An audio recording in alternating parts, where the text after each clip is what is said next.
One of the neatest episodes in the war chapters of the latter part of the Book of Alma is the story of the 2,000 stripling warriors.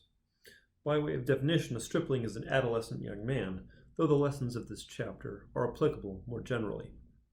These young men were children of the anti-Nephi Lehi's, who settled with the Nephites in the land of Jershon. Their parents had covenanted to forswear armed conflict and had buried their weapons of war in connection with this covenant. However, their children had not entered this covenant and chose to take up their arms in defense of their families and freedom and that of the Nephites, and asked Helaman to be their leader. Their influence is first seen in Alma 56:16, where they reach the city of Judea, where Antipas and his men have been having a bad time, and their arrival both buoys up the Nephite defenders and deters the Lamanites from attacking until they are able to properly fortify the city. However, their most interesting story, and the one for which they are most remembered, comes later in the chapter, when they are initially used as the bait for a plot to draw the Lamanites out of their fortifications. To do this, the stripling warriors, led by Helaman, march past the city of Antiparah, as if resupplying one of the Nephite cities beyond. The Lamanites gave chase with their strongest army, and Helaman and his 2,000 did what any reasonable group of people would do under the circumstances, and ran in the opposite direction. Antipas followed the Lamanites, hoping to catch them between his forces and Helaman's 2,000, and all three armies initially followed a fairly straight northward track. The Lamanites continued pursuing Helaman, nearly reaching him, beginning with verse 41. And it came to pass that again, when the light of the morning came, we saw the Lamanites upon us, and we did flee before them. But it came to pass that they did not pursue us far before they halted, and it was in the morning of the 3rd day of the 7th month. And now, whether they were overtaken by Antipas, we knew not. But I said unto my men, Behold, we know not, but they have halted for the purpose that we should come against them, that they might catch us in their snare. Therefore, what say ye, my sons? Will ye go against them to battle? Facing uncertainty can be one of the most profound and defining tests we face in life, and the response of the 2,000 reveals their strength of character and further reveals the source of that character. Continuing with verse 45. And now I say unto you, my beloved brother Moroni, that never had I seen so great courage, nay, not amongst all the Nephites, for as I had ever called them my sons, for they were all very young, even so they said unto me, Father, behold, our God is with us, and he will not suffer that we should fall. Then let us go forth. We would not slay our brethren if they would let us alone. Therefore let us go, lest they should overpower the army of Antipas. Now they never had fought, yet they did not fear death, and they did think more upon the liberty of their fathers than they did upon their lives. Yea, they had been taught by their mothers that if they did not doubt, God would deliver them. And they rehearsed unto me the words of their mothers, saying, We do not doubt, our mothers knew it. I doubt their mothers supposed that their words would be immortalized in Scripture when they taught their children to trust in the Lord. Nevertheless, they taught their children the principle that if they did not doubt, God would deliver them with such power and faith that it resulted in a miracle. And it came to pass that I did return with my 2,000 against these Lamanites who had pursued us. And now behold, the armies of Antipas had overtaken them, and a terrible battle had commenced. The army of Antipas, being weary because of their long march in so short a space of time, were about to fall into the hands of the Lamanites, and had I not returned with my 2,000, they would have obtained their purpose. For Antipas had fallen by the sword, and many of his leaders, because of their weariness, which was occasioned by the speed of their march.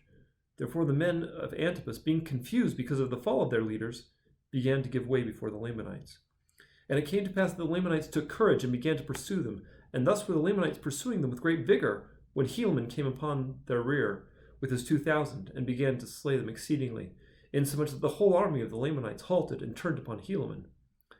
Now when the people of Antipas saw that the Lamanites had turned them about, they gathered together their men, and came again upon the rear of the Lamanites. So Antipas had fallen, and his men were on the verge of a catastrophic collapse. The attack of Helaman's 2,000 came at a critical moment and completely changed the course of the battle by attacking the rear of the Lamanite aggressors. This allowed the men of Antipas to rally and counterattack and effectively surrounded the Lamanites. Continuing with verse 54, And now it came to pass that we, the people of Nephi, the people of Antipas, and I with my 2,000, did surround the Lamanites. and did slay them, yea, insomuch that they were compelled to deliver up their weapons of war, and also themselves as prisoners of war. And now it came to pass that when they had surrendered themselves up unto us, behold, I numbered those young men who had fought with me, fearing there were many of them slain. But behold, to my great joy, there had not one of them fallen to the earth. Yea, and they had fought as if with the strength of God. Yea, never were men to have known to have fought with such miraculous strength, and with such mighty power did they fall upon the Lamanites, that they did frighten them. And for this cause did the Lamanites deliver themselves up as prisoners of war. Their faith in their mother's words had resulted in their preservation. On another occasion, in Alma 57, these 2,000, joined by 60 more young men, again faced battle to similar effect, beginning with verse 19. But behold, my little band of 2,060 fought most desperately. Yea, they were firm before the Lamanites, and did administer death unto all those who opposed them. And as the remainder of our army were about to give way before the Lamanites, behold, these 2,060 were firm and undaunted. Yea, and they did obey and observe to perform every word of command with exactness. Yea, and even according to their faith it was done unto them.